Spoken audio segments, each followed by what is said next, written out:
Bom, pessoal, então, boa noite, né? Vamos dar início a mais uma aula da nossa disciplina de ciência política, tá? Tudo bem com vocês? Vocês passaram aí da última semana? Tudo bem, professor. Tudo top. Tirando o calor, o resto tá bom, professor. Do conteúdo que nós vimos semana passada, da teoria do poder, das atividades lá, de tudo que nós vimos, tudo certo? Alguém tem alguma dúvida? Alguém quer fazer algum comentário, quer fazer algum debate sobre o tema da aula passada?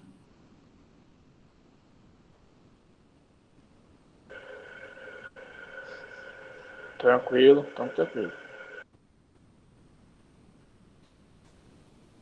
Bom, pessoal, então, na aula passada, como eu fiz um pequeno início aqui, nós falamos sobre a teoria do poder, né? O surgimento da questão do poder, dos meios de exercício do poder, da legitimidade e da legalidade do poder, né? Nós vimos aí meio que uma teoria geral ou uma teoria de introdução aí ao poder, né? Nós vamos ver na aula de hoje, então, o poder do Estado propriamente dito.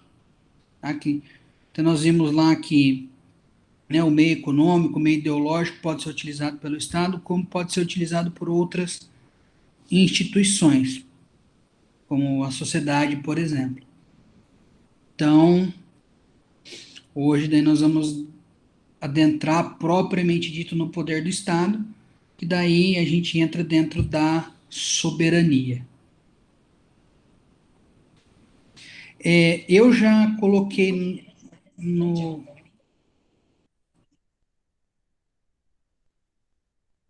Eu já coloquei no AVA lá, tá, pessoal, um slide, ou recoloquei o livro lá do Paulo Bonavides, e daí nós vamos utilizar lá os capítulos de soberania e separação de poderes, e já coloquei também um questionamentozinho lá, tá? Acredito eu que esteja totalmente disponível para vocês lá. Se não tiver, alguém me avisa aí, e depois da aula eu verifico o que aconteceu, tá? Então, o princípio da soberania do Estado, né, o poder soberano do Estado, ele se resume aí na capacidade que o Estado possui de se autorregular, de se autogerir, de criar aí o seu ordenamento jurídico e de dizer o direito, né, de fazer a questão da jurisdição. Quando nós falamos do poder soberano ou da soberania, nós temos que relembrar assim que essa questão ela surgiu logo ali no período da Idade Média, quando nós tínhamos vários feudos, né, que dividiam ali o poder.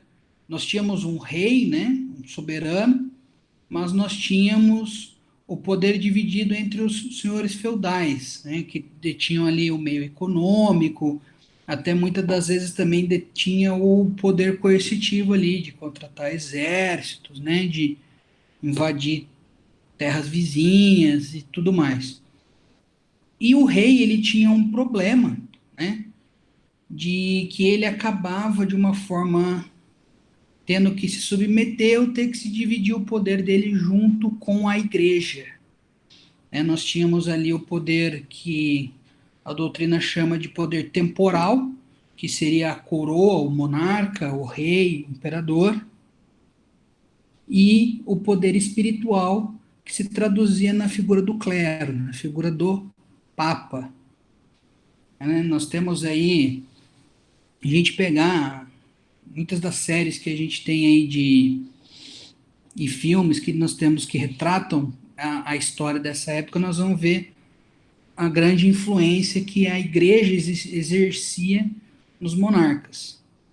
Então, tendo todo esse problema, essa questão aí de que o poder era dividido e que tinha-se essa questão junto com a igreja, junto com os senhores feudais, o que se fez? Vamos centralizar todo o poder em uma única figura, que daí é a figura do rei, né, que é a figura do imperador, e afastando o poder espiritual, né, a força espiritual do Estado. Então, o primeiro passo ali foi a centralização do poder, tá, no monarca, e tornando ele como absoluto, né, como autoridade suprema, soberana, e sem interferência, pelo menos direta, nesse momento, da igreja. Tá? Aí, nesse aspecto, nós vamos ter aí o primeiro pensador que escreveu, né, sobre a questão da soberania, que foi Jean Baudin. Jean Baudin escreveu ali no período da França, que era a realidade que ele vivia, nessa questão aí. E ele nos trouxe ali os fundamentos, né, da soberania absolutista, trazendo ali a teoria teocrática.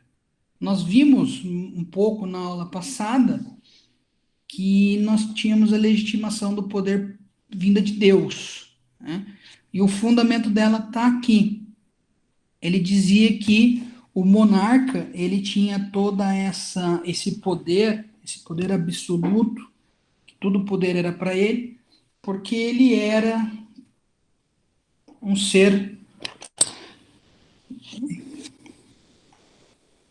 superior ali no momento. Então ele colocava ali que o poder era uno, inalienável, indisponível, né? Colocava várias situações ali para dizer o quê? Que defendia-se o absolutismo do monarca, né? Então tudo era ali. Então nós vamos ter esse primeiro conceito que é um conceito político, que alguns até podem dizer assim que o Estado, na figura do monarca, podia fazer qualquer coisa. Professor, Sim, como que é o nome dessa primeira pessoa que falou sobre esse poder absolutista aí mesmo, que o professor falou agora é mesmo, o nome Jean dele? Baudin. Jean Baudin. Baudin, se escreve O- Bodin, se eu não me engano, mas é francês, né? Então é Baudin. Ok, professor. É, na verdade, nós vamos ter um outro pensador aí um pouquinho mais para frente, que também é um francês, daí já é mais conhecido que é Jean-Jacques Rousseau, né? Então nós temos toda essa questão aí do até do momento histórico ali instituído como absolutismo monárquico, né? Ou monarquia absolutista, que o poder dependia apenas do rei e todo o poder era dele.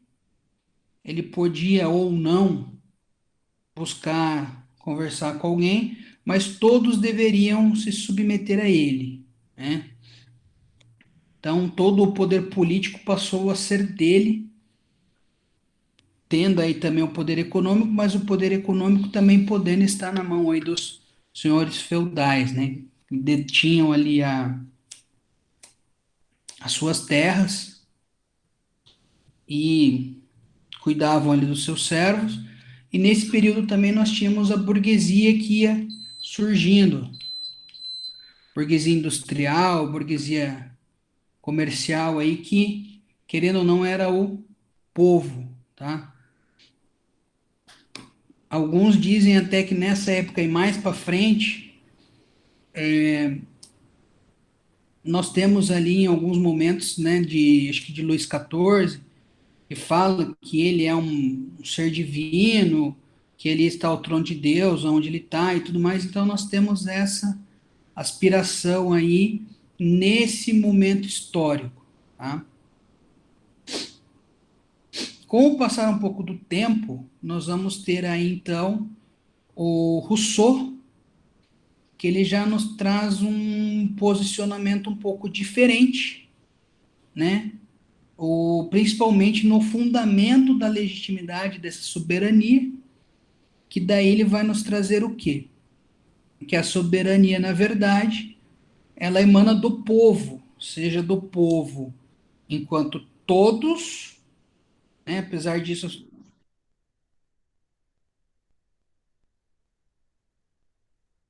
surgir um pouco mais para frente, ou seja pela representatividade do poder, né? E, por exemplo, nós temos até hoje que são os parlamentares, né? Apesar do poder ser do povo, o povo exerce de forma indireta através de seus representantes.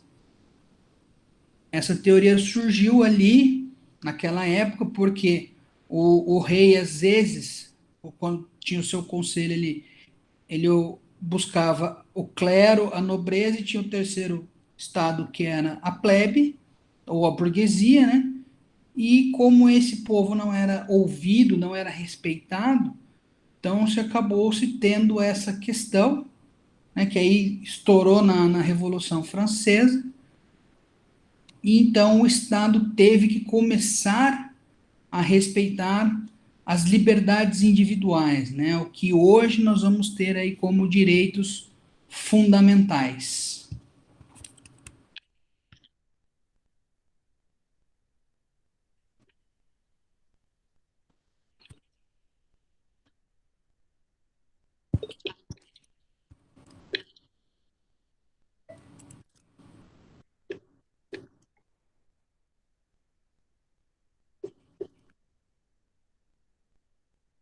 Até aí, alguém tem alguma dúvida, algum questionamento?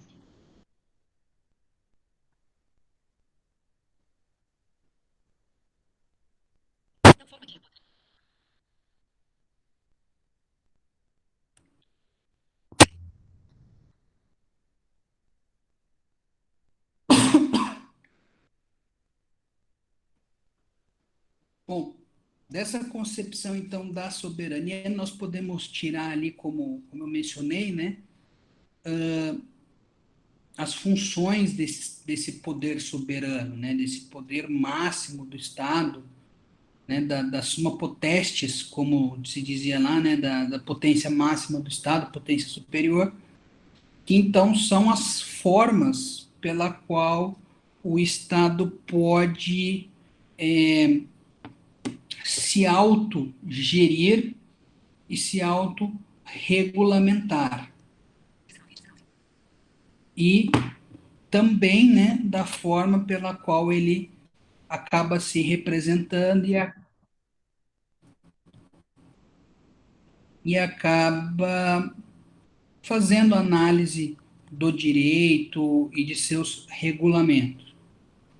Aí, nesse momento do absolutismo monárquico ou da monarquia absolutista, todo o poder se encontrava em uma única pessoa, né? Todas essas situações de administração, de auto-administração, de autorregulação e de jurisdição se encontravam nessa mesma pessoa que era o rei, era o monarca, era o imperador. O... Aí nós temos, pessoal, alguns teóricos, né, que surgiram aí. Um dos primeiros movimentos, inclusive, foi até na Inglaterra, depois na França, dizendo que esse poder, né, ele não podia ficar na mão de uma pessoa só ou de um grupo só. Vamos dizer aí, tanto de uma monarquia como de uma aristocracia, que é o governo de poucos, né, o governo dos melhores. Então, dizia-se que esse poder não podia ficar na mão de uma pessoa só ou de um grupo só. Aí então surgiu a teoria da separação de poderes, tá? Que hoje, inclusive, nós temos na nossa Constituição lá, artigo 2º, são poderes da União, o executivo, o legislativo, o judiciário, que são independentes e harmônicos entre si, tá?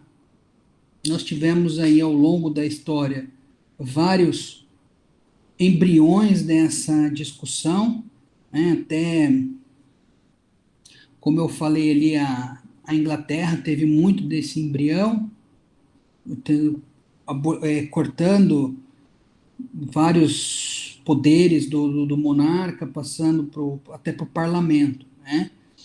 E o grande nome, o grande destaque dessa questão da separação dos poderes, aí seria Montesquieu, no livro O Espírito das Leis,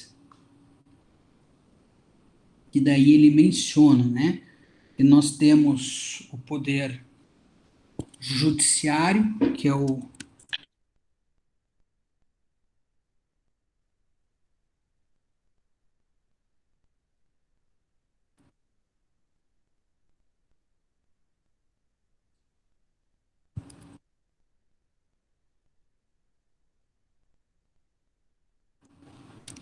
Então, o poder judiciário, ou o poder que demanda do direito civil, o poder legislativo e o poder executivo, ou o poder que demanda de direitos da gente, tá? Toda essa questão que ele traz aí, dessa questão de divisão de poderes, tá? Surge porque na época o povo ali estava cansado, estava frustrado com a questão do poder absoluto do monarca. Então, ele traz ali três poderes, cada um com uma função bem definida. Poder legislativo é o poder de autorregulamentação, ou seja, de criar as leis. O poder judiciário, que era o de resolver os conflitos entre as pessoas e de julgar os crimes, e o poder executivo, que era o poder que deveria fazer a execução ali, a administração do Estado.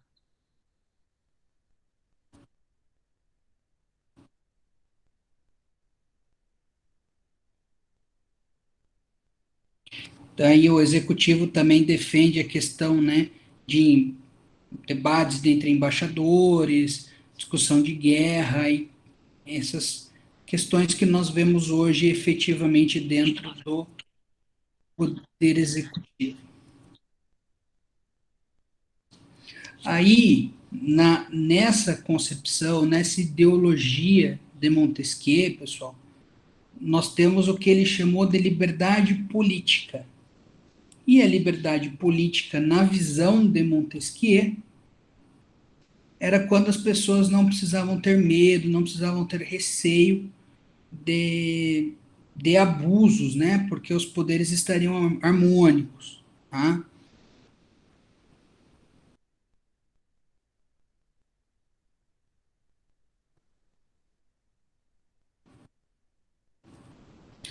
O problema de você falar em separação de poderes, em toda essa questão, tá?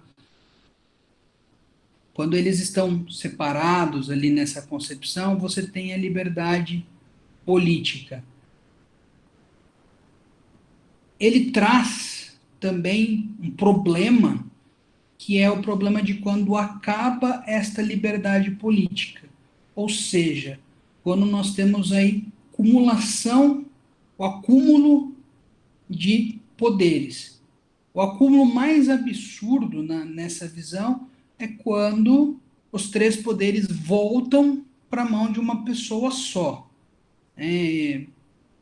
Nós temos o exemplo aí na obra do professor Paulo Bonavides, que ele fala da Turquia, né, que todo o poder fica na mão do sultão, né, que dentro dessa concepção da liberdade política, isso seria a maior afronta que nós temos aí.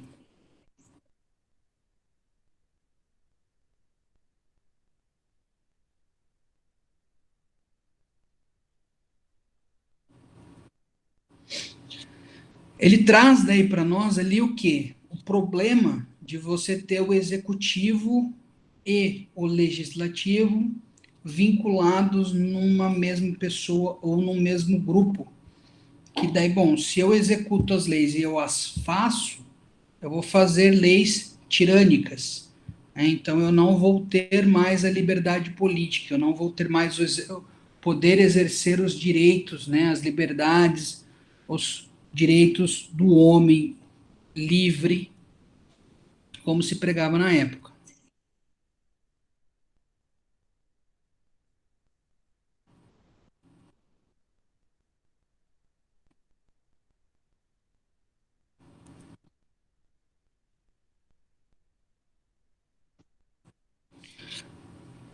Já quando nós falamos aí de acúmulo do poder judiciário e do poder legislativo, vejam que na época ele falava em separação total dos poderes. Então, nessa visão aí, da clássica, nós teríamos o quê? O problema do legislativo e do judiciário estar juntos é que nós iríamos ter juízes legisladores, em que na visão clássica não seria legal, não seria bom, nós não teríamos liberdade política porque os juízes iriam estar fazendo as leis mais ou menos como nós temos hoje, mas hoje é moderno, né? Hoje é bonito a gente falar em ativismo judicial.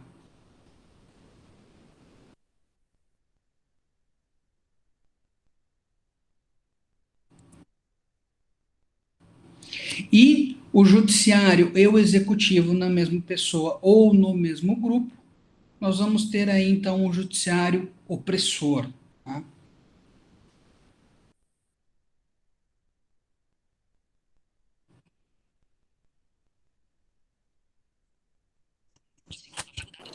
Professor, Oi? então, quando a gente fala em separação de poderes nessa época, nós estamos falando só em separação de judiciário e legislativo, é isso? E executivo. E executivo. E executivo também, que o executivo é o administrador. Tá, mas ele chegou a ficar totalmente separado ou teve essa mescla que o professor está... Não, não, ele está dizendo o seguinte, tá? Ele diz assim, ó, o ideal é os três poderes separados, tá? Nós vamos ter uma liberdade política, ou seja, uma liberdade plena, quando os três poderes estiverem separados. Dentro da própria concepção, do próprio livro dele, ele nos traz o quê? Momentos nos quais essa liberdade vai ser tolhida.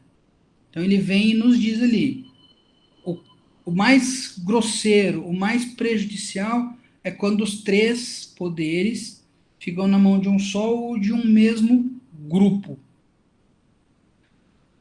E tem-se as formas aí que são lesivas, mas menos do que os três poderes estarem na mão de um só ou do mesmo grupo, que também acabam com a liberdade política, quando dois dos três poderes estão na mesma pessoa ou no mesmo grupo.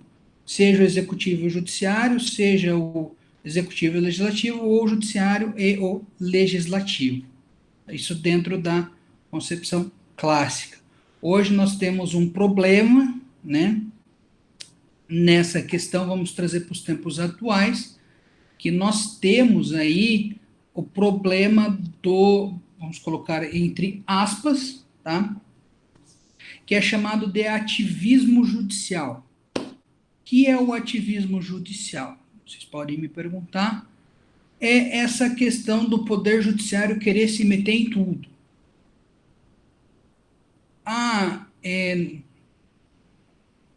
Nós podemos fazer uma análise aqui, por exemplo, o presidente da República querer nomear um membro do alto escalão e o Supremo dizer que ele não pode. Eu quero nomear um cargo de alto escalão, que é um cargo de confiança, é de Mas, que é de professor, livre nomeação e exoneração. Chega o Supremo e fala assim: é tudo isso, mas você não pode, não vou deixar. professor, mas aí tem a questão, Oi, pois não. mas aí tem a questão da própria legislação. Se o executivo está afrontando alguma legislação, cabe sim aos outros poderes se manifestarem. Tá? Eu acho que se é uma coisa que não vai contra as leis, né? Por exemplo, se você sabe que há uma relação íntima, pessoal, quer dizer, você já tem que subentender que não vai ficar na esfera política. Então, eu vejo assim, que a harmonia dos poderes não pode fazer com que os poderes sejam absolutamente independentes ao ponto de ignorarem, por exemplo, as regras que os legisladores assumiram quando da posse. Eu não vejo essa interferência ativista, não. Não. Acho... Assim, eu tava construindo um exemplo, tá? Um exemplo dentro da legislação, e depois eu iria trazer esse elemento extra, daí é o principal foco, que é a questão do vínculo íntimo, né? Se isso vai me trazer benefícios além do que deveriam. Justamente. Aí que tá a continuação do meu exemplo, Ayrson.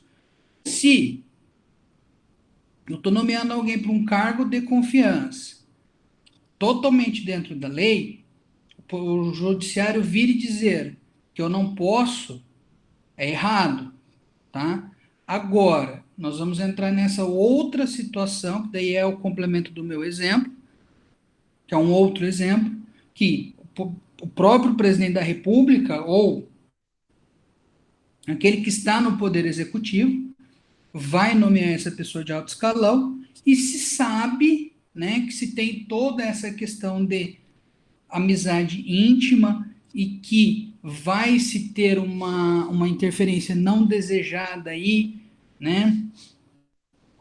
A gente pode dizer o quê? Que esse ativismo é certo. Tá? Um outro exemplo de ativismo judicial, tá, que nós tivemos no Brasil, podemos dizer recente, mas não tão recente assim. A Constituição Federal da República, lá no artigo 200 e qualquer coisa, diz que família é a união estável ou o casamento entre pessoas de sexos opostos. Na Constituição está lá: casamento entre homem e mulher e união estável entre homem e mulher. O que o Supremo fez? Ele agiu de uma forma ali de um ativismo judicial, dizendo que, olha, equipare-se nos termos da dignidade da pessoa humana, etc, etc. Já que ninguém quis mudar, eu vou mudar isso aqui e vou dizer o quê? Que podemos ter união estável e casamento ou pessoas do mesmo sexo. Tá? Aí nós podemos discutir se é moral, se não é moral, né, dentro de concepções conservadoras ou modernas, mas nós não tínhamos uma lei ali e o Poder Judiciário teve que tomar alguma providência, porque essa questão foi judicializada. Tá? Professor? Pois não. E no Supremo, num caso do Supremo, talvez foge até um pouco do assunto, mas para ser um juiz do Supremo, para chegar naquele alto escalão lá, não deveria ser, tipo assim, estipulado aí um concurso para 10 ou 20 anos, e esse juiz chegar lá por esse tipo de mérito, não por indicação, porque também ele é uma indicação do alto escalão, concorda? Sim. E uma vez que ele se torna do alto escalão, ele se torna um chefe de poder, porque quer dizer que se o poder emana do povo, a gente ali estamos, assim, talvez não de acordo com o que eles fazem. Ô, Adilson, se você for procurar, tá? Eu sou adepto dessa teoria, eu já li em algum lugar, não vou lembrar onde, tá? Tem posicionamentos dizendo que o Supremo ele não é uma corte jurídica, mas sim uma corte política. De acordos, né? Tanto que a gente vê várias sentenças, às vezes, que acaba não indo de encontro ao que deveria, talvez, ir naquele momento, ou com a vontade do povo. E outra coisa, não foi um presidente que nomeou, e depois o presidente não tem o poder de distinguir ele, de tirar ele daquele poder. Ficou uma coisa meio assim, absolutista, não ficou? É que, na verdade, aí, tá? Nós vamos entrar a seguir que você tem a tal da teoria dos freios, tá? Check and balances, né? Que foi traduzido como freios e contrapesos, que são formas, tá? De um poder interferir no outro para que não haja abusos, tá? E uma das formas de check and balance do executivo no judiciário é exatamente esse, nomear os membros da Suprema Corte. Se eu não me engano, tá? Eu não pesquisei tão a fundo, mas se eu não me engano, nos Estados Unidos, os membros da Suprema Corte deles lá também são de nomeação da Presidência da República. Não, eu entendi, professor. Quer dizer, não concordo. Mas eu acho que, tipo assim, a partir do momento que um presidente coloca alguém lá, ou qualquer que seja quem coloque lá, ele se torna até superior ao presidente, que é a força maior de um país, porque você pode colocar e você não pode tirá-lo de lá, né? E nem eu O acho que cargo é nem, vitalício. O então, e cargo é nem o poder, vitalício. e nem o executivo, nem o legislativo consegue tirar um Supremo, entendeu? Quer dizer, ele se torna um subdeus. Na verdade, assim, ó, Adilson, se você for observar, salvo muito eu me engano, tá? Nós podemos, digamos assim, entre aspas, mais comum, né? Já que nós tivemos duas situações dessas, de impeachment ou, né, traduzindo aí de impedimento do presidente da República. Só que nós podemos ter também esse processo de impedimento, se eu não me engano, de membros do Supremo. Eu quero descobrir quem é que vai ser o corajoso lá daquela Câmara e daquele Senado que vai fazer um julgamento de impeachment, sendo que É julgado por provavelmente. ele. Oi? Sendo que você fica abaixo dele, você pode ser julgado por ele. Exatamente. Mas e outra coisa, falaram aquela vez do Gilmar Mendes, eu vou até citar nomes.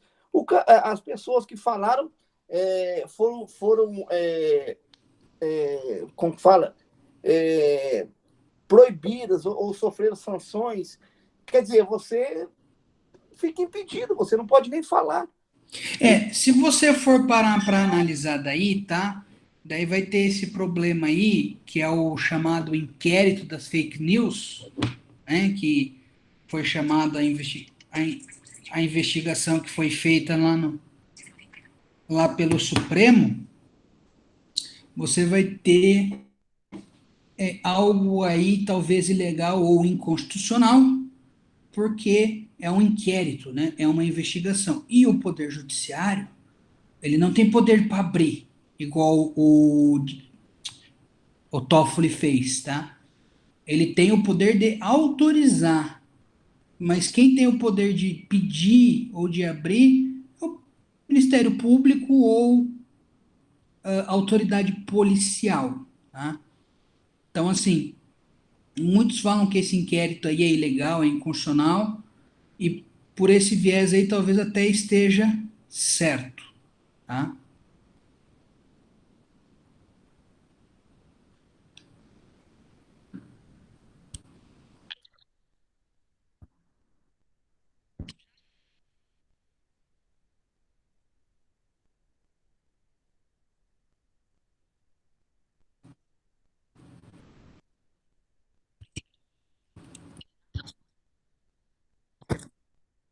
Então, daí, ó, já que eu comecei a falar, tá? Nós temos aí então a questão da teoria e das técnicas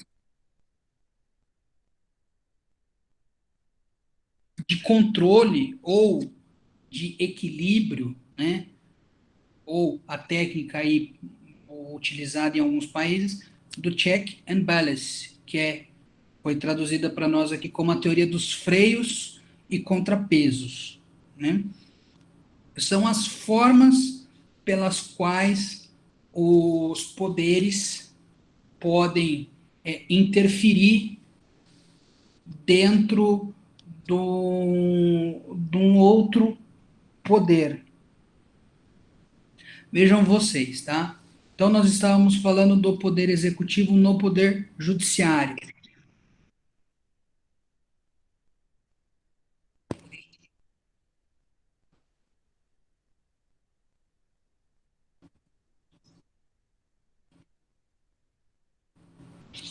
Nós temos também, pessoal, a intervenção aí do executivo no legislativo. Se nós formos pegar o processo legislativo, nós temos aí algumas modalidades de lei, que são aí as leis que envolvem orçamento e as que envolvem pessoal, né, remuneração de servidor, entre outras questões aí que envolvam estatuto de servidores, direitos do funcionalismo público, que são de iniciativa do presidente da República. Tá? Então, assim, em especial, matérias aí de orçamento, de matéria tributária e de matéria aí de pessoal da administração pública, o poder legislativo não pode dar início ao processo legislativo. Via de regra, como funciona o processo legislativo?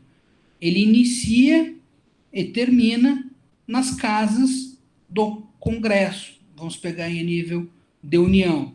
Então, ele tem início ali com uma proposta de lei na Câmara dos Deputados, ela passa ali pela análise nas comissões, tem a votação no plenário, vai para o Senado faz o mesmo procedimento. Então, ele começa e termina ali. Nós temos essa exceção, né, que é de iniciativa do presidente. Então, esses assuntos que eu falei para vocês, eles só podem ser votados com a iniciativa do presidente da República. Outra forma que o presidente da República tem, e é uma forma e até conhecida, e vira e mexe, de vez em quando a gente ouve, é o veto. O presidente ele pode vetar um projeto de lei, ou seja, na verdade, assim, ele tem duas ações possíveis: sancionar a lei ou vetar a lei. Tá? Nós temos aí, inclusive, uma questão de prazo de 15 dias, se eu não me engano, e se não houver o veto dentro desse prazo, é considerado como sanção tácita. Não vetou dentro do prazo, então não veta mais. E esse veto pode ser aí, jurídico, né? O próprio presidente ali, com o auxílio da Advocacia Geral da União, por exemplo, pode vetar dizendo que aquilo ali, aquela proposta de lei ali que está indo para ele, pode não ser interessante, pode não ser boa. Nós tivemos uma situação de veto essa semana ou semana passada, que foi lá de uma questão que o pessoal está querendo perdoar dívidas de igrejas ou de templos de culto de qualquer natureza, né, como diz a Constituição. Né? Nós temos ali a Constituição falando da imunidade, que esses templos não pagam impostos, mas eles têm outras situações que eles têm que pagar, não estavam pagando e queriam fazer uma lei aí para dar isenção para esse pessoal. Tá?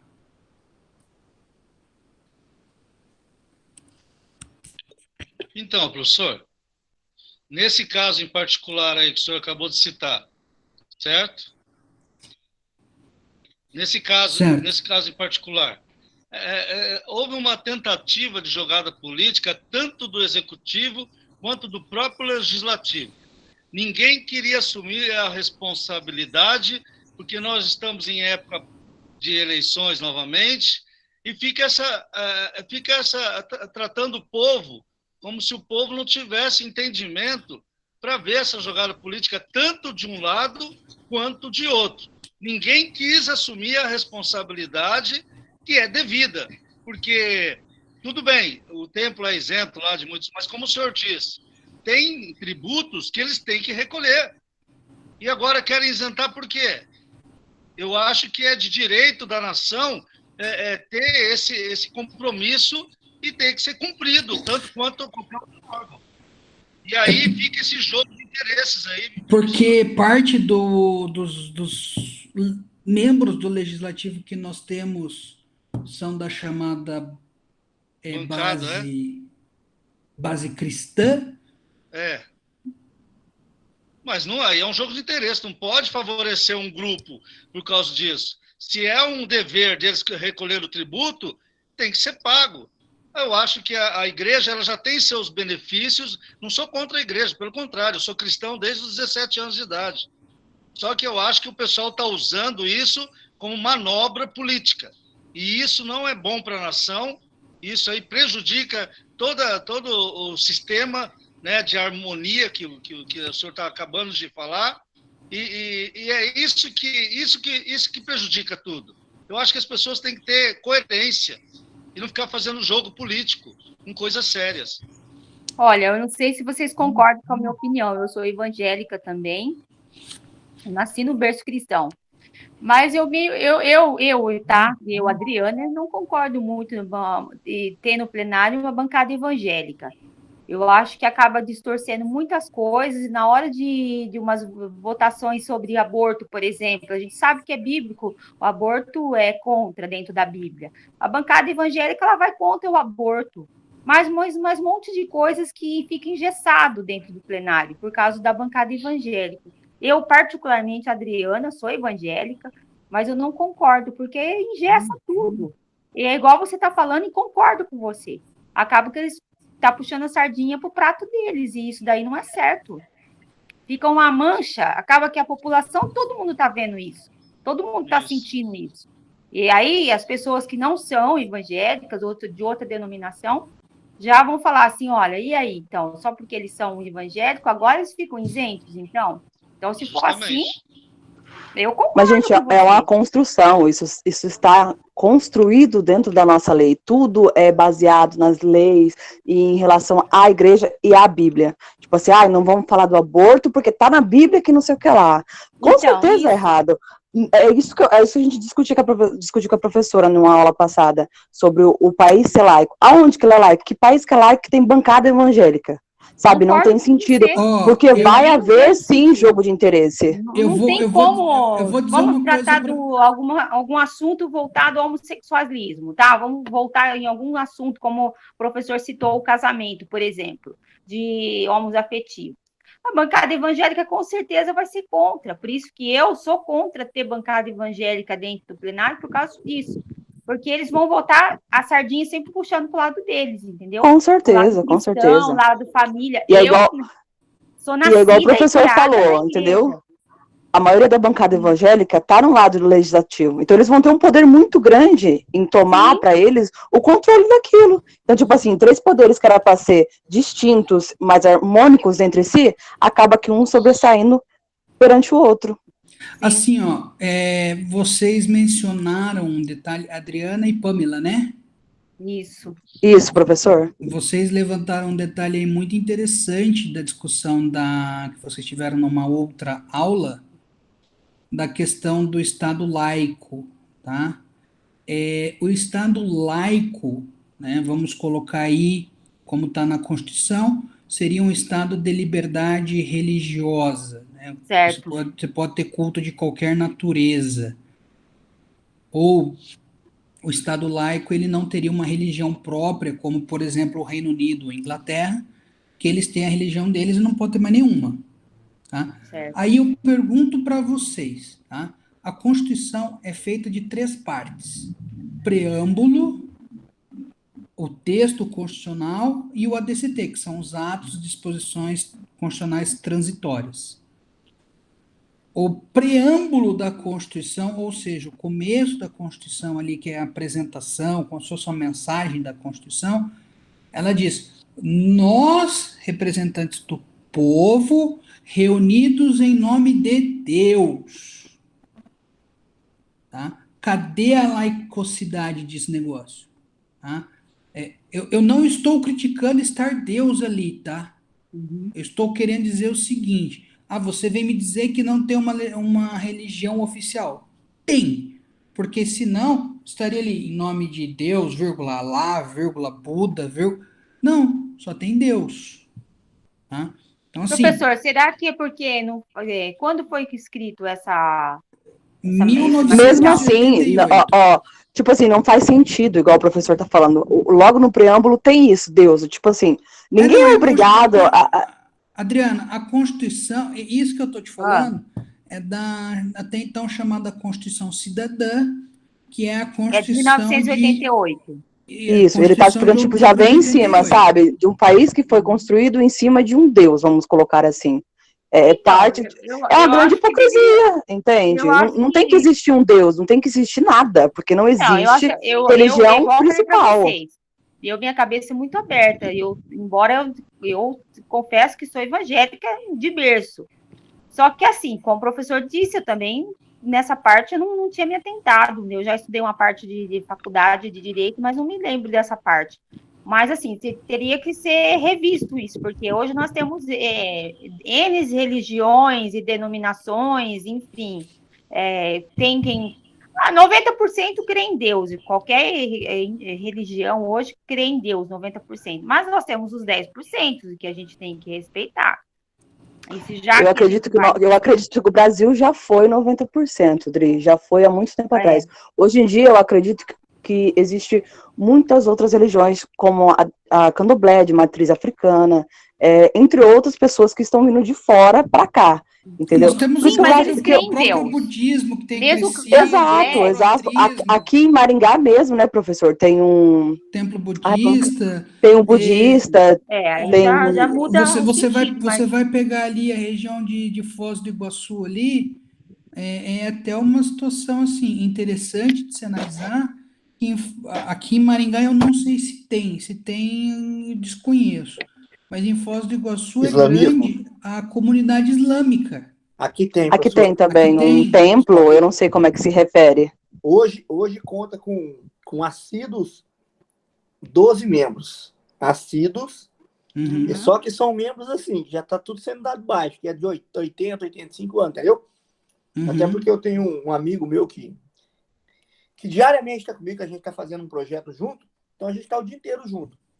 Até eu vou lá, tô vendo... Mas também é uma religião muito vigorosa, né, Adilson? Eu não vejo como, tipo assim, assim como a cristã. Na verdade, eu tenho preconceito com tudo quanto é religião, gente. Desculpa, essa é a minha opinião. Eu tenho preconceito com toda a religião. Só que assim, cada um, como eu disse, cada um deveria, tipo assim, a nossa Constituição não deveria. Isso está muito, muito equivocado, é muito hipócrita a gente ter como base... Tipo, Deus, não tem preconceito, né, cada um com a sua fé, eu acredito em Deus, não tenho uma religião, mas assim, é muita hipocrisia, porque querendo ou não, igual a gente estava discutindo antes, sobre a bancada evangélica, quem chegar lá e tiver mais poder, vai querer pegar para si esse poder, entendeu? Acaba tendo essa falta de equilíbrio. Você vê que nós temos um problema, né, lá na Idade Média, né, a gente pode colocar ali mais ou menos a partir do século 10, 11, a centralização do poder, ela fazia o quê? Tirar a igreja do Estado. Né? Nós temos aí algumas concepções diferentes, né? Mas nós tínhamos essa briga entre o poder espiritual e o poder temporal, né? Cristo e César, se alguém quiser colocar assim. E o que aconteceu? O monarca acabou subjugando a igreja abaixo dele. Hoje nós temos uma inversão disso. Porque hoje, tá, pessoal, se nós formos pegar desses três poderes, tá, judiciário, legislativo e executivo, qual vocês acham que é o poder mais importante? Hoje? O que julga, o que administra ou o que cria a lei? Qual que é o mais seria importante? o que cria, mas O que assim, cria a lei. É o que cria a lei. mas é muito assim, deturpado isso. Só pegando o gancho nessa pandemia, mesmo professor, o pessoal islâmico morreu agora, até o pai do Dr. Salim, o senhor deve conhecer, o advogado, muito, muito nomeado em Maringá. E ele morreu. E a tradição deles é enterrar de uma maneira diferente, né? Teve polêmica, porque não poderia liberar e tal. E eles me falaram que em Foz do Iguaçu, como você falou, é assustador a quantidade de libaneses, de turcos que tem naquela região. Assim, quando eles falam. E nunca vai haver respeito, sabia? Nunca vai haver respeito por exatamente isso. Pela gente ter tido essa construção cristã, as outras religiões sempre vão ser enxergadas como sendo menos Secundária. importante. Exatamente. Não adianta haver uma discussão, é óbvio, entendeu? É óbvio. Qualquer outra religião que não tenha um Deus como sendo, tipo, Deus, da Bíblia, ela vai ser marginalizada, ela vai ser criticada, ela vai ser demonizada. Isso é óbvio. Não adianta discutir, Depende, isso é óbvio. eu acho que, bom, não sei. Olha, Pamela, Eu- eu posso. Tá, eu não vou julgar o seu Eu posicionamento. vou falar a verdade para sim. vocês. Eu fui criada na igreja e criei meus filhos na igreja. Assim, um rápido exemplo, tá? Um filho meu que faleceu em 2014, ele frequentou o espiritismo. Eu tinha uma visão do espiritismo, como todo evangélico tem a visão do espiritismo, que é não gostar, enfim, um monte de coisas que eu tinha. Depois Demonizando, que meu filho- né? Sim, mas E olha depois que meu filho- o espiritismo é cristão. Sim, eu as pessoas, acabei tendo elas uma acham visão que quando elas vão no espiritismo, elas vão encontrar cadeira voando, fantasma, Então, aí é eu uma visão acabei, conturbada. Você, Quando pelo eu visto, é espírita, Pamela. Não, professor, eu já visitei de tudo que o senhor possa imaginar. Não Então, tenho mas assim, preconceito ó, com nada. um Meu tio tem um detalhe que eu saravá. acho. Detalhe que eu eu acho visitar, eu não interessante. visitei, mas eu tive bastante informação e eu quis saber quando meu filho faleceu, né? Houve uma curiosidade da minha parte de saber um pouco do espiritismo. E acabou que tinha umas amigas na época que eu estudava direito e eu comecei a conversar com elas e ali eu fiquei sabendo o que era o espiritismo. Aí mudou meu conceito de espiritismo. Hoje eu vejo o espiritismo, pelo menos da cidade onde eu vim, né? Que aqui eu não tenho quase amizade com ninguém, mas eu vejo de uma forma totalmente diferente do que eu via. As pessoas espíritas não é o que a gente imagina. Então, Professor. assim, é onde que fala. Oi. Mas assim, ó, só para eu complementar aqui antes que Vamos eu lá, esqueça, professor. um detalhe que eu achei interessante dessa questão de discussão de religiões, tá? Vocês viram a mágica que o Donald Trump fez recentemente? Eu falo mágica porque para mim aquilo lá é mágica. Qual delas? Ele fez um tratado Ele faz tanto.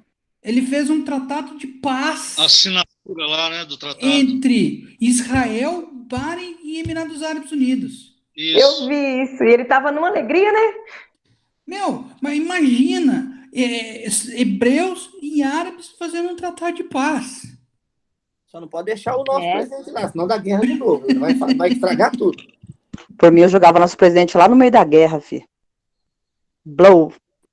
Tô louco, Olha, não fala assim, nosso não. O cara é presidente. gente boa, tá? Mudando Gente professor. boa, gente boa. Alguém Eu não- eu não- alguém quer Não fazer vou nem uma falar a minha pergunta? opinião. Acho que tem alguém querendo fazer um. Sou eu, uso da professor. palavra. Sou eu. Eu gostaria de comentar um pouquinho sobre o que a Adriana falou e um pouquinho sobre o que a Pamela estava falando. A Adriana disse que ela tem uma opinião de que a bancada crente, né, a bancada cristã não deveria estar metida à política, né? Adriana, eu tenho uma opinião sobre isso que talvez você vá concordar comigo.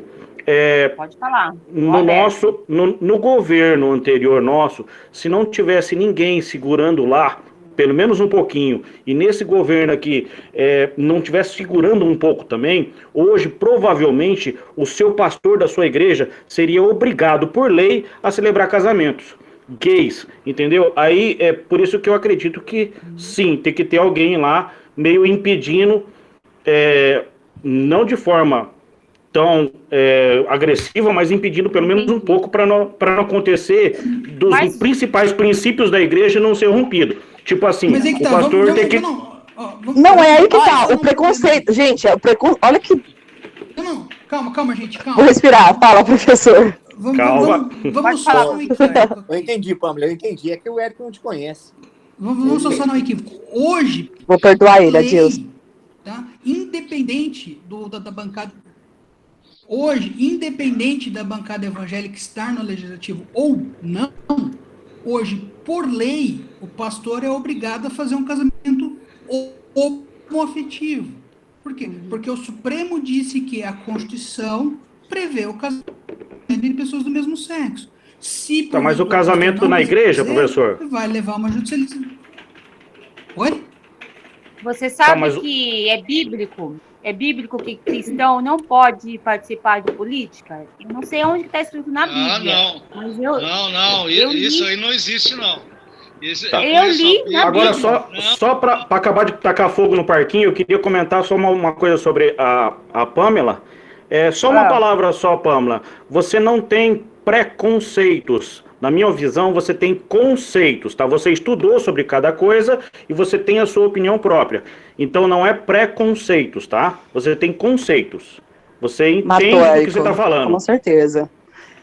Assim, toda opinião que eu formo, eu não falo besteira, entendeu? Fala, professor. Então. E assim, ó, só para a gente fechar, a influência do executivo no legislativo, nós temos aí, o pessoal que gosta de futebol já ouviu essa expressão, né?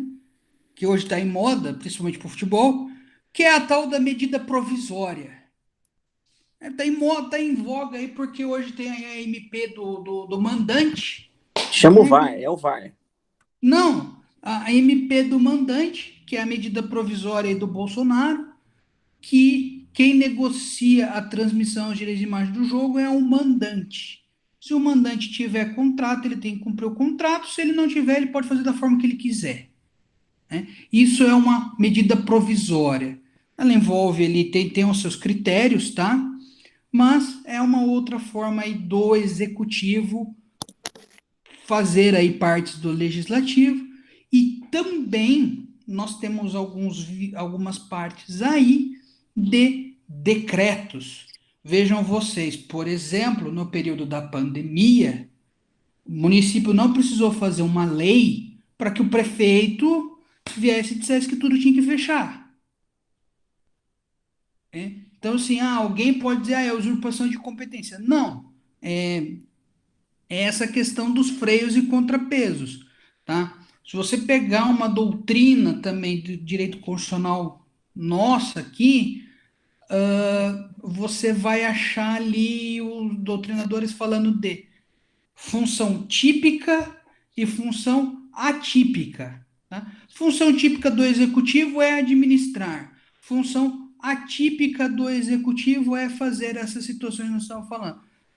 Atípica dele de julgamento, que ele pode, o executivo pode fazer o julgamento de atos disciplinares.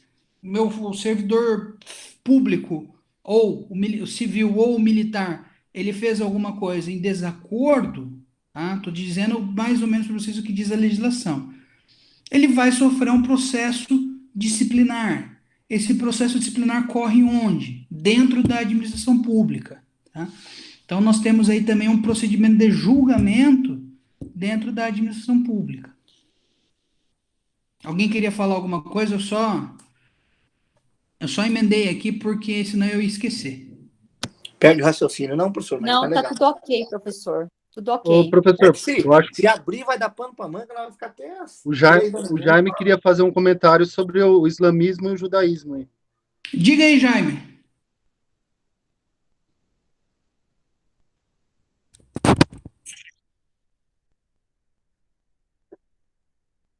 Eu acho que ele nem tá na aula mais. Ficou com vergonha. Caiu, eu acho que o dele. Eu acho que ele saiu. Sempre acontece isso. Professor, o senhor não pode dar a aba pra gente comentar, não, senão a gente não para de falar. Entendi. Não, mas ficou legal, professor. É que tipo assim, a Pamela tem os motivos dela, eu respeito, eu até tinha outras visões. Depois que eu conheci ela, eu aprendi a admirar e respeitá-la, como outras pessoas que eu conheci pessoalmente, a Adriana conheci pessoalmente.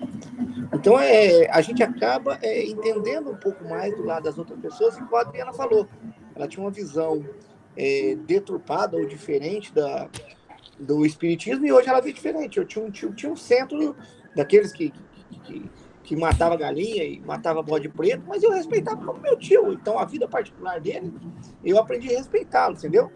Então, aí, ó, concordava? pessoal, Não. nós temos, tá, o legislativo, nós falamos do executivo nos outros dois poderes, agora nós vamos falar do legislativo nos outros dois poderes, tá? Nós temos aqui a função típica do legislativo de fazer as leis.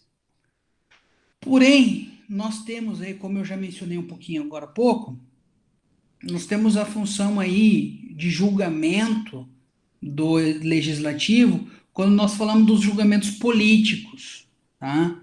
O impeachment, por exemplo, é um julgamento político. Ele é presidido, a primeira fase dele não, que é na Câmara, mas no Senado ele é presidido pelo presidente do Supremo. Mas o julgamento é político e não envolve o Poder Judiciário, tá? Nós temos outro aspecto também do legislativo junto ao judiciário, que, por exemplo, aqui no estado do Paraná, nós temos uma lei chamada CODJ, que é Código de Orientação e Divisão do Judiciário. Então, eu vou criar uma comarca, eu vou criar uma vara, eu preciso de lei. A remuneração dos juízes, o teto é os ministros do Supremo, beleza, mas quem que define qual que é o vencimento do ministro do Supremo? É o Legislativo. Da mesma forma, nós vamos adentrar aí no Executivo. O Executivo pode propor, né, o valor das suas remunerações, mas quem vai aprovar isso daí é quem? É o Legislativo. Então vejam aí que nós também temos aí o Legislativo fazendo os seus viés dentro do Judiciário e dentro do Executivo. Nós temos também a atuação do Legislativo, de controle do Executivo, quando nós falamos o seguinte: o presidente X ou Y assinou um tratado internacional. Beleza. Só que esse tratado, ele só vai ter validade depois que ele passar por um procedimento que ocorre dentro do legislativo. Que daí eles fazem um procedimento, que eu vou utilizar aqui entre aspas, que é uma validação interna do tratado internacional. Tá? Ele vai virar um decreto legislativo, depois o presidente publica um decreto executivo sobre aquele tratado internacional que ele assinou. Só que ele só pode se houver o decreto legislativo autorizando. Então, assim, nós temos aí o poder legislativo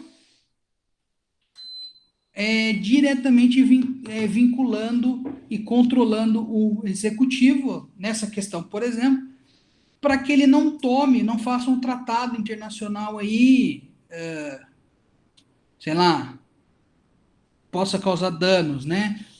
Para declarar guerra, por exemplo, ele tem que ouvir o legislativo, né? Tem que ter autorização do Conselho da República, do Legislativo, enfim. Então, nós temos essas questões aí.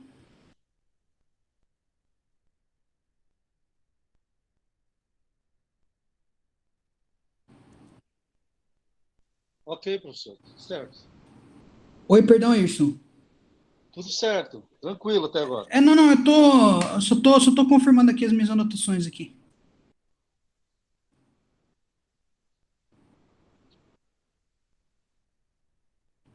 O judiciário, tá? Por sua vez, aí, né, ele tem a capacidade de fazer os julgamentos, tá? E através dos julgamentos ele faz o controle dos outros dois poderes, tá? O do poder legislativo, o poder judiciário faz quando ele declara algo inconstitucional.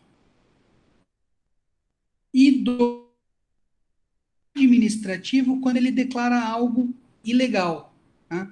Então, o poder público lá, o prefeito, o governador, o presidente, faz algum ato, um decreto, ou assina um contrato, ou faz qualquer procedimento que é questionado junto ao poder judiciário, tá?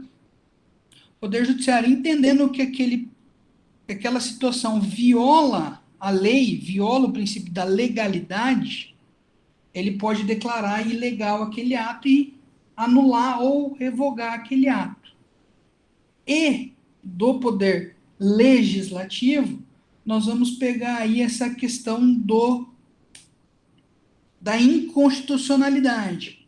Pode simplesmente dizer aí, igual um julgamento que nós tivemos recentemente, tá? Que o Ministério Público Federal entrou com algumas ADIs, ação declaratória de inconstitucionalidade, pedindo a declaração de inconstitucionalidade dos honorários advocatícios de sucumbência devidos à advocacia pública. Nesse caso aí, o Supremo julgou constitucional.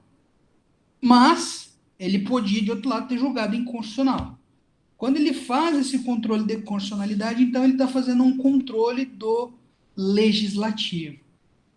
Por sua vez, aí o judiciário ele tem a sua função atípica, que ele pode baixar decretos judiciários, limitando, por exemplo, vamos colocar aí que, por exemplo, amanhã fosse feriado. Tá? O Poder Judiciário pode baixar um decreto judiciário dizendo que sexta vai ser recesso. Tá? Então, ele também pode fazer essa questão aí.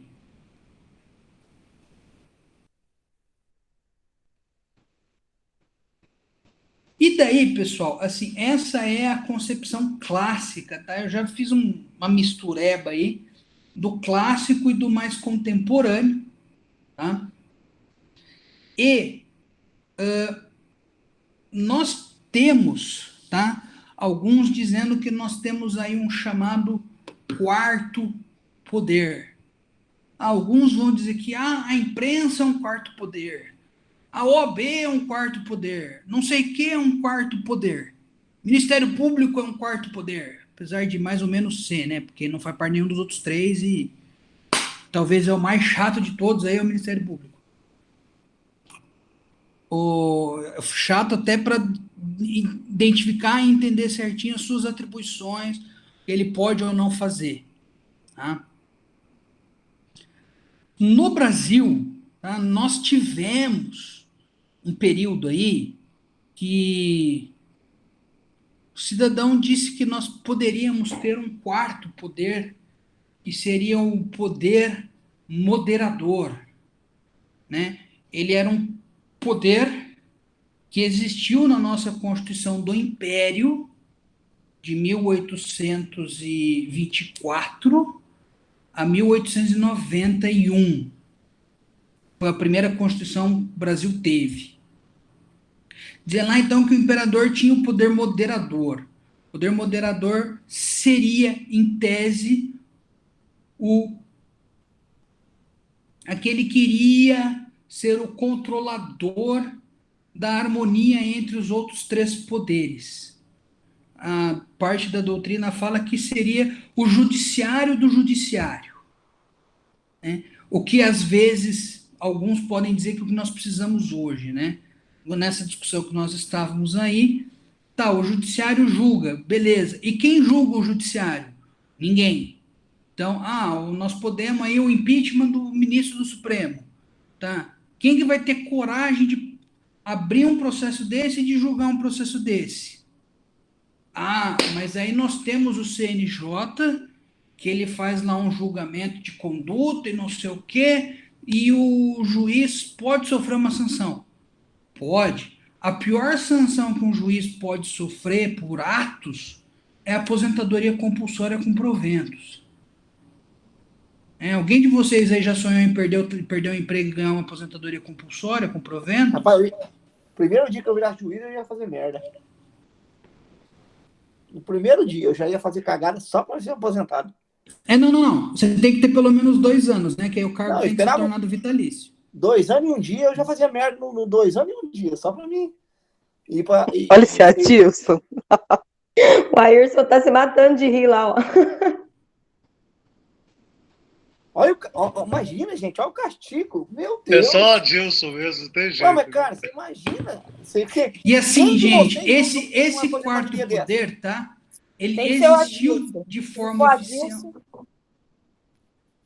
Esse quarto poder, ele existiu de forma oficial, de forma expressa, apenas nessa Constituição, tá?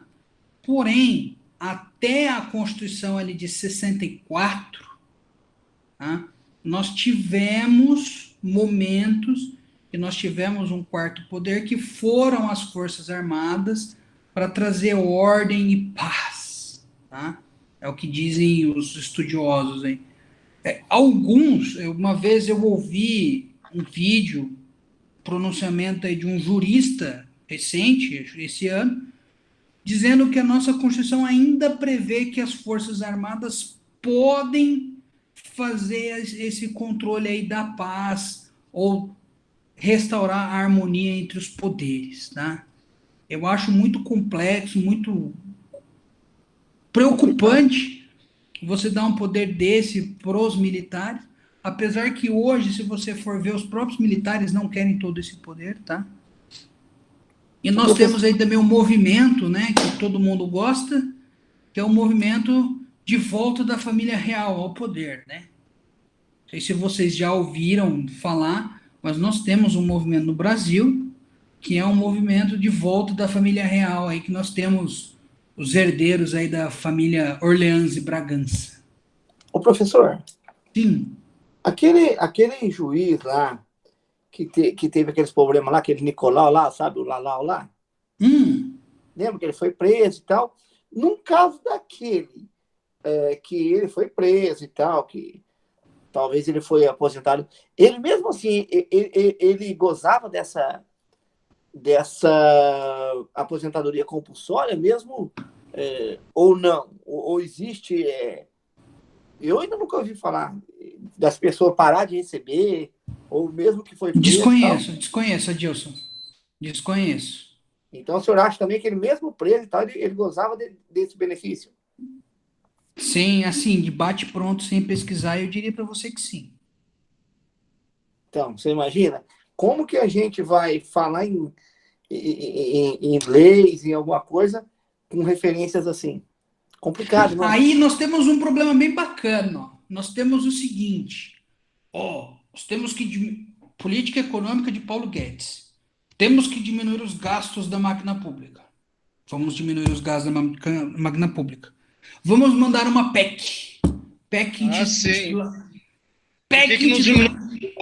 Então, começa de lá. É simples assim. Agora, tem gente que é eleito 4 anos e fica o resto da vida ganhando dinheiro nosso. Então é fácil.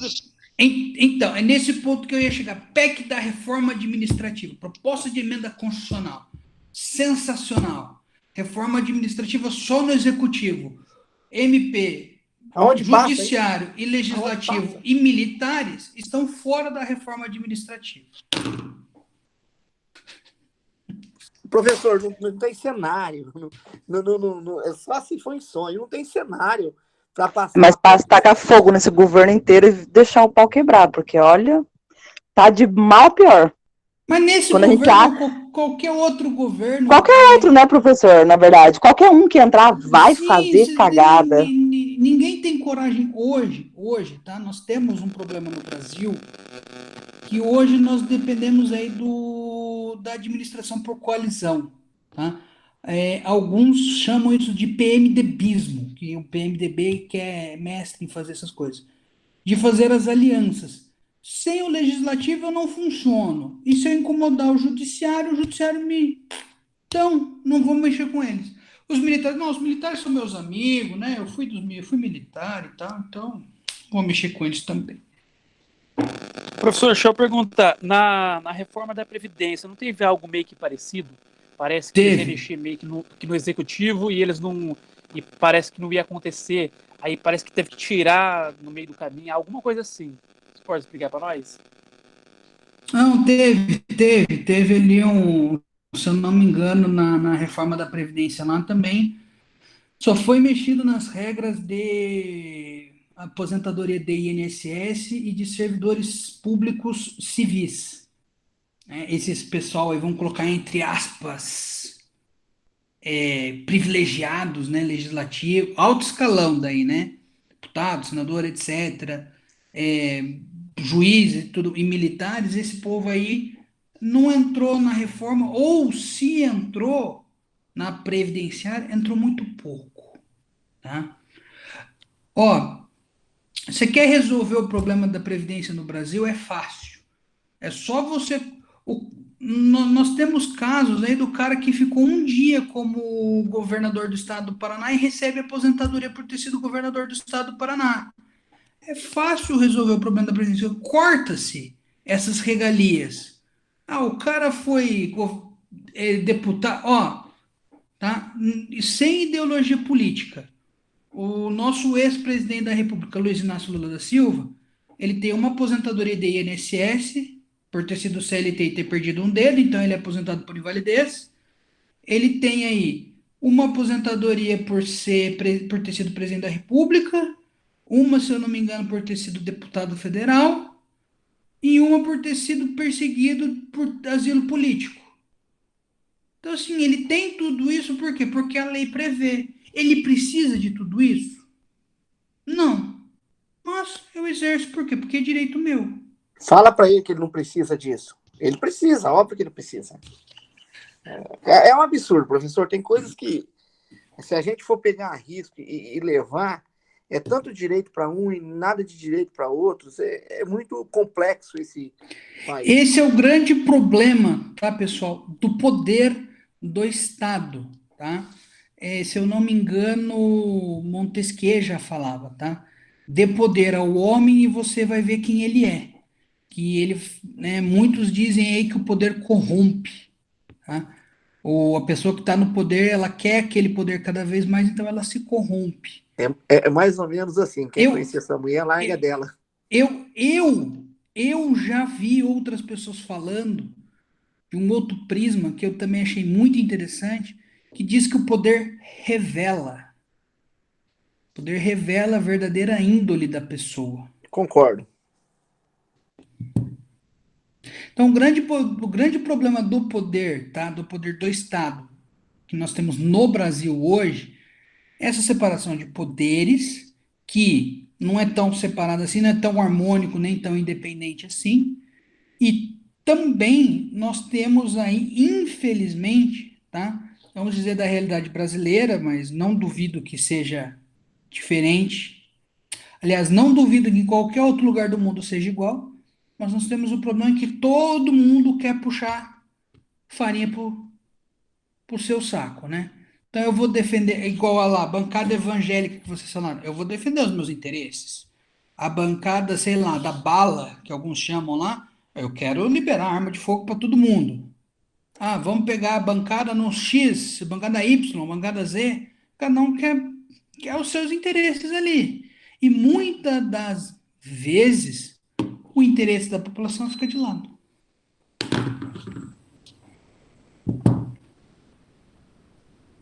E 98%. Ou mais. Tipo, eles querem cobrir postos de igreja, eles querem soltar a arma e não sei o que lá. Mas e nossa saúde? Nossa educação, como é que tá? E a pobreza? E, sabe, tem diversas coisas. E ninguém tá nem aí pra nada. É cada um cuidando do seu, igual o professor falou. É cada um puxando pro seu saco. Os outros que se dane.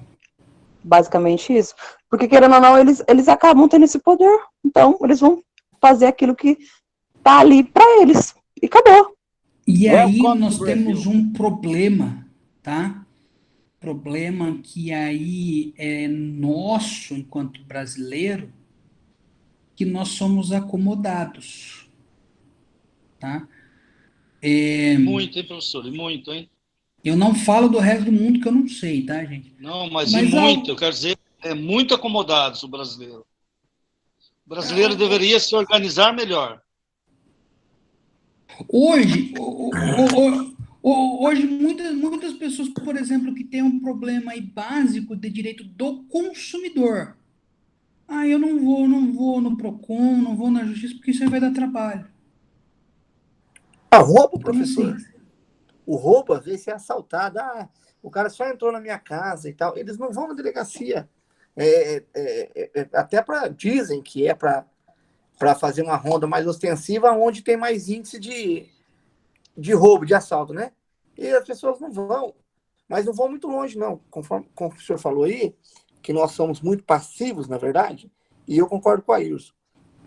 Hoje, se colocar um pedágio a R$20, nós vamos reclamar, nós vamos xingar, nós vamos ficar bravos, nós vamos xingar o governo, mas nós vamos pagar.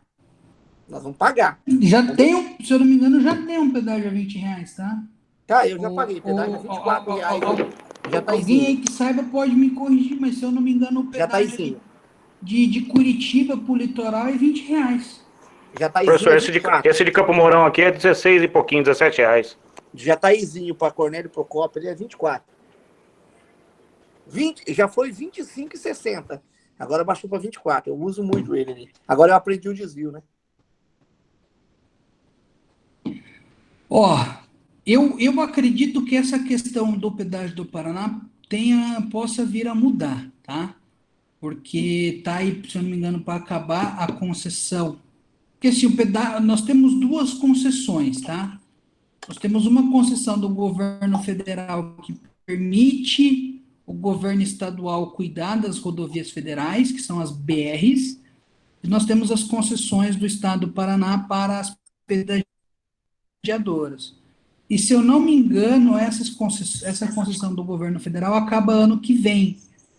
E me parece que o governo federal não quer prorrogar. Professor, vai mudar o Se o governo federal não prorrogar, o estado do Paraná o governo do estado do Paraná não pode prorrogar as concessões para os pedagiadores. Vai modificar só a administradora, o senhor vai ver. Provavelmente aquela CCR vem e administra, mas não foi nessa questão que eu quis dizer. Vamos se dizer que nós colocamos um pedágio a R$90. Eu vou xingar, eu vou reclamar, eu vou xingar os políticos, mas a gente vai pagar. Por quê? Porque, como o Ayrson falou, nós somos passivos, nós somos, como se diz, não vamos à luta, não vamos atrás do que a gente quer, só que a gente vai xingar, vai reclamar, mas a gente vai pagar. Por quê? Por causa da falta de união. É isso aí. Eu resumo dessa maneira o Brasil. Então, welcome to Brasil. A última situação que nós podemos falar de alguma coisa aí foi a até então chamada greve dos caminhoneiros. Eles brigaram lá por várias coisas. Exatamente. Eles brigaram por várias coisas para a categoria deles. E que o povo se você for parar para ver, igual a discussão do valor do diesel lá, hoje já voltou a ser como era. Não, e o povo brigando, os caras lá, aquela maior loucura, e nego lá na fila, atrás de gasolina. Quer dizer, como que você vai esperar que alguém ganhe alguma coisa se o governo vai falar, vai trabalhar com os caminhoneiros vagabundo, e vocês estão certos, vocês têm que trabalhar mesmo. Quer dizer, quebra essa rede de união, ela é quebrada por quê? Por ideologias próprias. Não é isso, Ayrson? Sim, com certeza. Tem que ter um bem comum, um senso coletivo. Tem que se organizar de forma ordenada, mas de forma efetiva, que defina ações efetivas, que se baseiem em leis, que façam movimentos concisos, consistentes, mas que seja coerente e que todos sejam participativos. Quer dizer, que nem essa greve dos caminhoneiros. O Adilson colocou muito bem, houve uma grande divisão. Para quê? Para poder romper com isso. Então, o brasileiro precisa ter uma visão mais globalizada como nação, como um povo só. Professor. Pessoal. Alguém aí chamou que quer usar a palavra? Eu queria, desculpa mudar um pouco do assunto, é que tem um aluno chamado Celso, ele diz que está tentando entrar na aula desde o começo e não está conseguindo.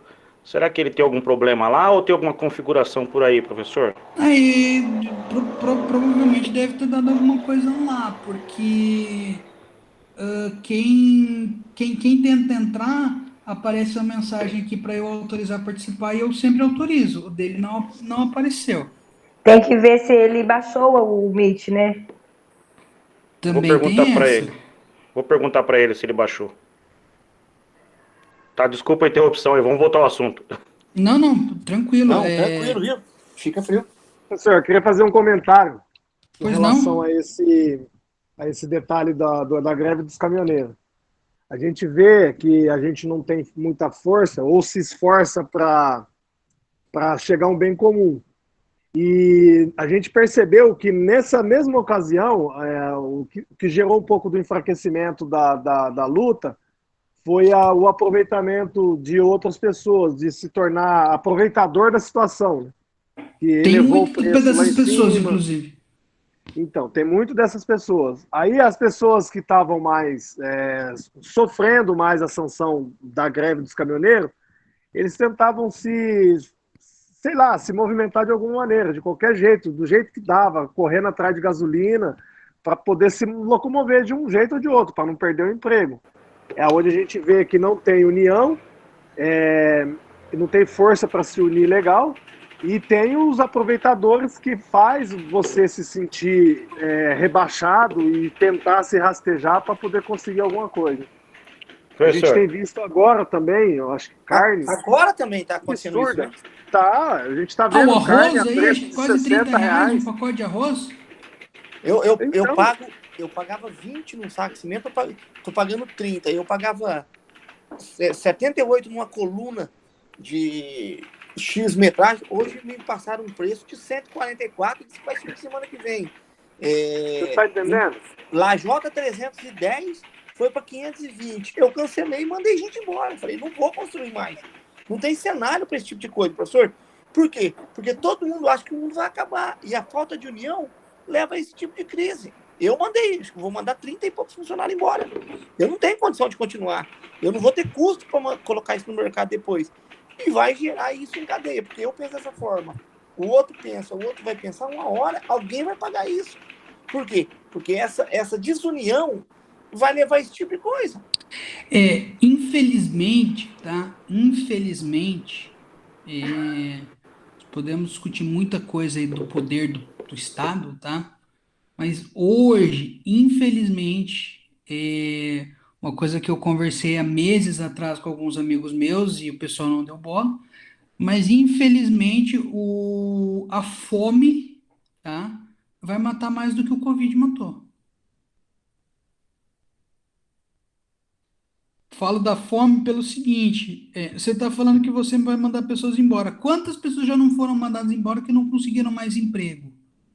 Então, gente, nós temos muitos problemas. O maior problema deles hoje é a questão econômica, né? Que daí também surge esses abusos. Diferente de você, tem gente que tem condições de comprar esses materiais e repassar para frente e estão fazendo isso. Então, até por isso que se tem esses preços. Mas é quando eu limitado falo, isso.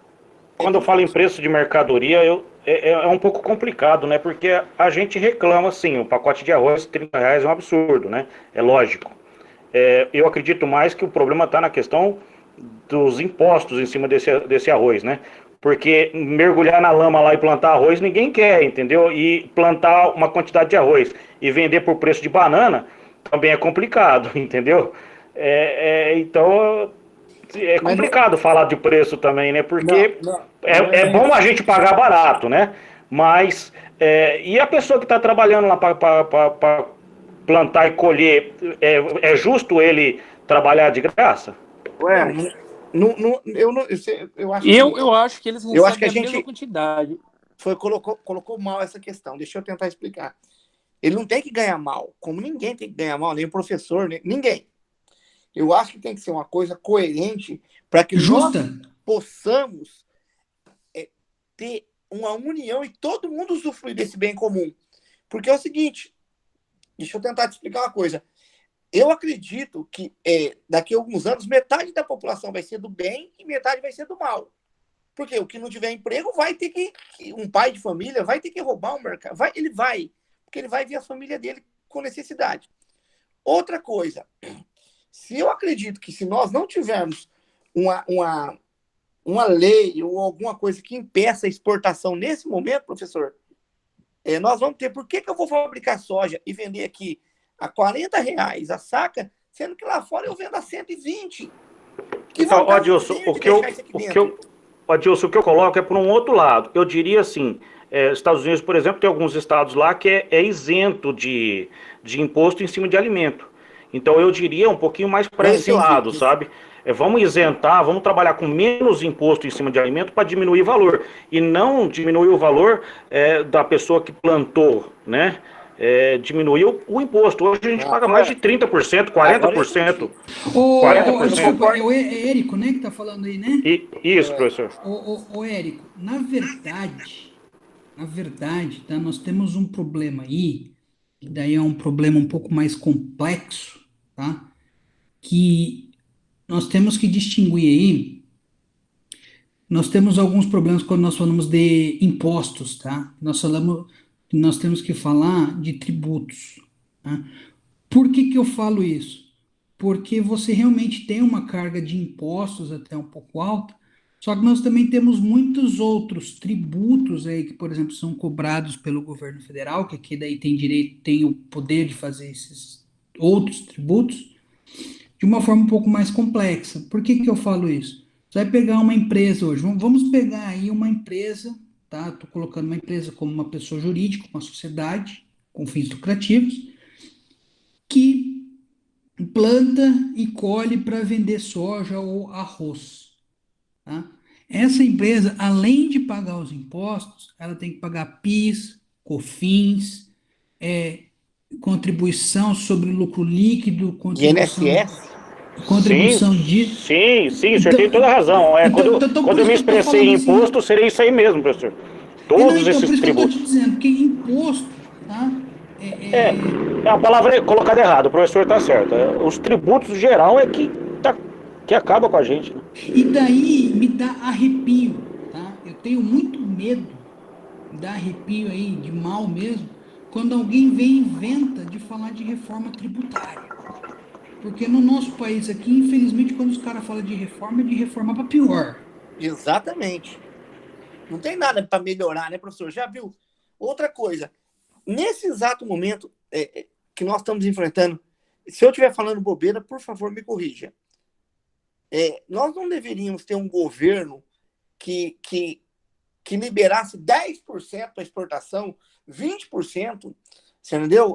Alguma coisa nesse sentido, para a gente poder aquecer esse mercado aqui e importar somente o que é necessário. Porque a carne vai para fora, o soja vai para fora, o trigo vai para fora, sabe? O arroz vai para fora. Nós temos que importar lá da Tailândia arroz, né? Adilson, o governo não tá suprindo a necessidade óbvia que está acontecendo. O Pantanal, a gente está numa pandemia gigantesca. Nós somos um dos países que mais gente morreu. Olha o estado que a gente está. Você está vendo o governo falando alguma coisa? Pamela, aí nós vamos ter um problema. Vamos ter um outro problema quando nós falamos de pandemia, tá? Porque vamos falar de países da Europa. A Itália é do tamanho do estado do Paraná. Então, nós temos um problema muito grande quando nós vamos fazer essa comparação, porque assim, se eu for pegar o continente europeu, tá?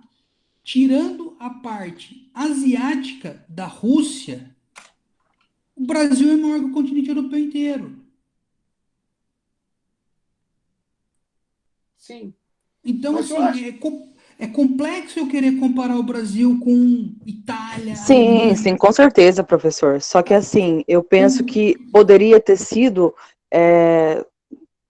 uma manobra de governo muito melhor desde o começo, sabe? Sim, mas talvez... Qual que é o grande problema do Brasil?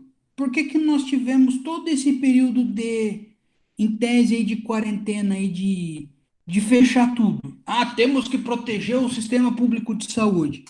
Vocês têm certeza que o problema do Sistema Único de Saúde, do Sistema Público de Saúde, é de agora? Não, jamais. Então, gente, aí que está o problema. Ah, vamos falar da saúde, vamos falar do direito de saúde, vamos. Qual que é o grande problema? O maior defensor do SUS era Luiz Inácio Lula da Silva quando era presidente da República. Qualquer gripinha que ele tinha, ele ia para o Sírio-Libanês. É fácil eu querer defender, ou, né, no caso ali dele, querer defender um negócio que eu não uso.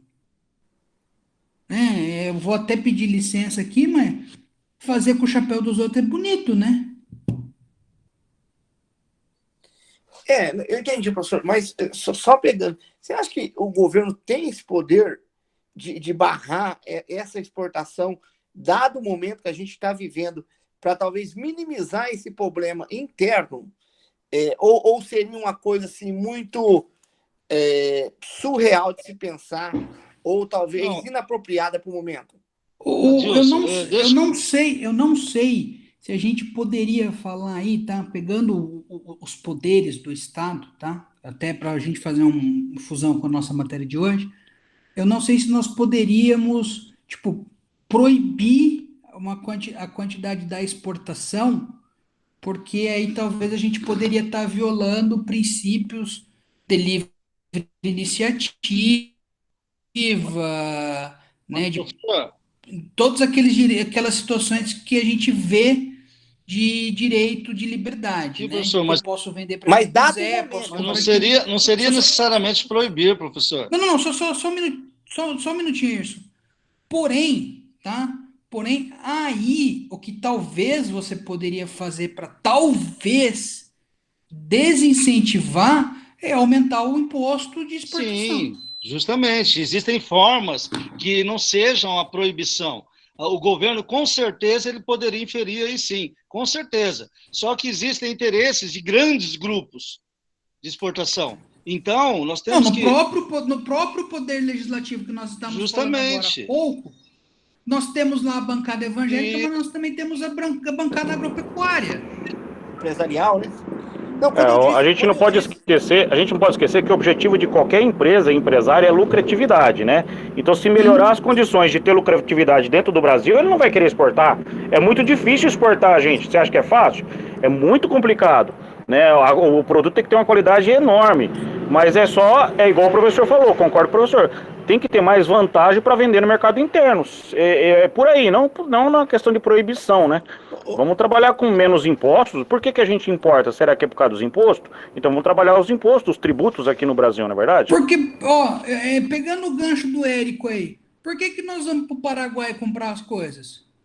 por causa dos impostos, Não, porque o preço é mais barato. óbvio. Nós não temos tanta carga tributária lá. E por que o cara exporta? Porque hoje, em vez de ganhar R$ 20, ele vai ganhar 120, porque o dólar está R$ 6 o dólar. É o que eu Então, falei. assim, se você criar esses mecanismos, tá? Você ir isentando impostos, ou pelo menos diminuindo alíquotas de impostos, de tributos, dos impostos mesmo, né? Que estão lá no 153, 155, 156 da Constituição, e os outros tributos. Você diminui a alíquota, de repente não isenta 100%, mas dá uma redução ali, sei lá, de 50%. E em contrapartida, você tributa maior a exportação, por exemplo, desses gêneros alimentícios, o cara provavelmente você vai esquentar o mercado interno. Sim, óbvio. Né? Você tem mecanismos aí. Só que a pergunta que foi feita é se o poder público pode taxar, você pode exportar só 50%. E eu não acredito que ele possa fazer isso, porque aí nós violaríamos aí a livre iniciativa privada, né? Que é eu poder vender e comprar de quem eu quiser. Ô, professor, Termos, né? mas quando eu disse em proibir, é justamente isso. Usar do poder, usar da ferramenta que tem para abrir algum mecanismo, que seja taxar impostos, que seja uma alíquota de porcentagem, você exporta X%, porque é desvantajoso para mim fabricar soja e ter que vender aqui no Brasil. Se eu tenho a liberdade de vender lá fora a 100, por que eu vou vender aqui a 30? Eu posso vender lá fora, eu estou liberado.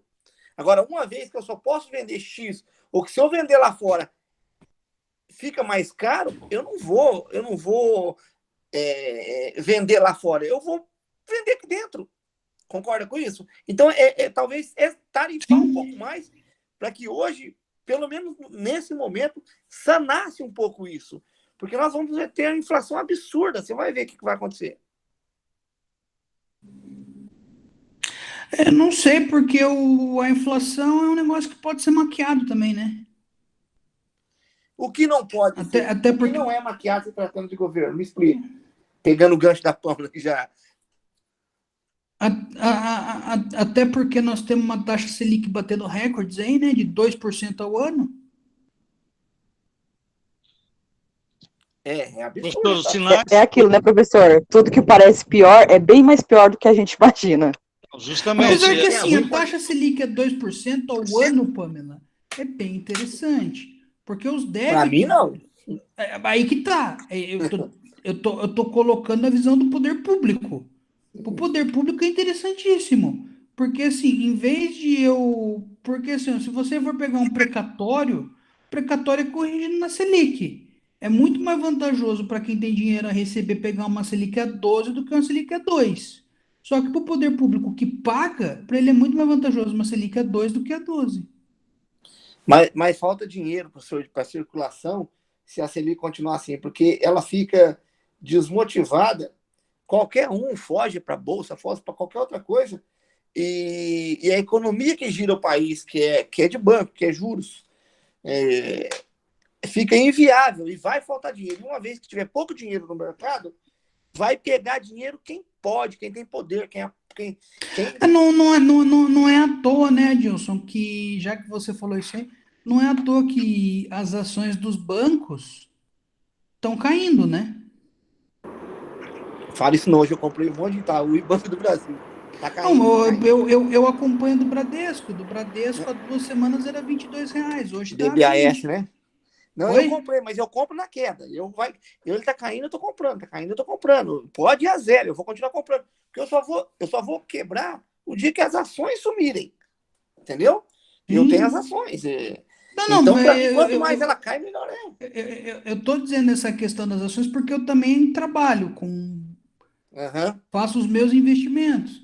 Assim, é interessante, só que essa questão, querendo ou não, dos bancos terem esse problema, de querer ou não abaixar, é porque os bancos não estão tendo lucros, né? Porque o valor da ação, ela corresponde ao valor do lucro, ao valor dos negócios que a empresa faz.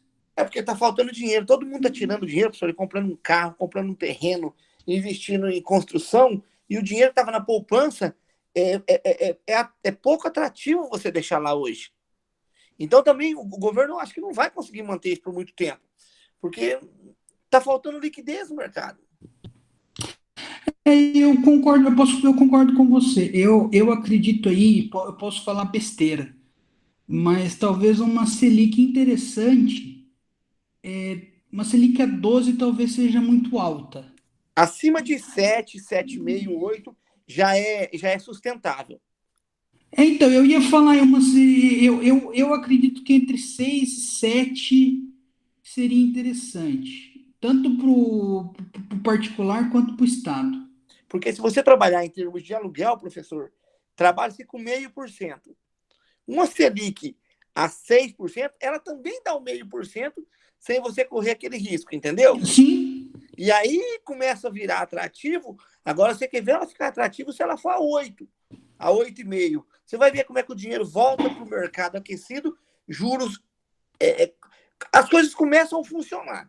A gente que entende um pouquinho mais e está mais dentro disso, uma Selic abaixo de 8 é difícil de sustentar a longo prazo. Mas é isso aí, gente, que eu queria passar hoje para vocês aí sobre o poder do Estado é isso, tá? Então, né, como nós fizemos várias discussões aí, nós podemos ver que o próprio poder do Estado é complexo, porque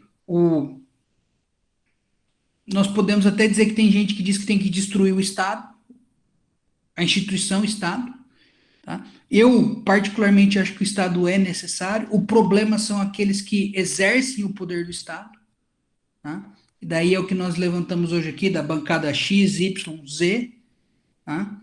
E também para a gente ter noção aí de todos esses mecanismos do poder, tá?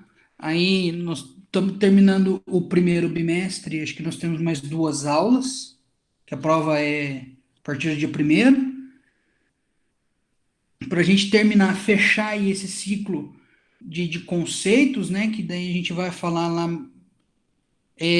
do Estado, das formas do Estado, Estado unitário, Estado federal, tá? Para daí no próximo bimestre, eu ia falar semestre, aí, tô maluco. No próximo bimestre, a gente entrar no que interessa, né? Que é a democracia e os institutos da democracia. Daí nós vamos falar aí mais um pouco do poder como um todo, né? Que daí a gente entra dentro de aspectos da Constituição, pessoal, de legislativo, executivo e todas essas bagunças, partidos políticos, bagunça que eu falo no bom sentido, tá? Porque você trabalhar com a política hoje no Brasil é meio bagunçado, tá? E, tá?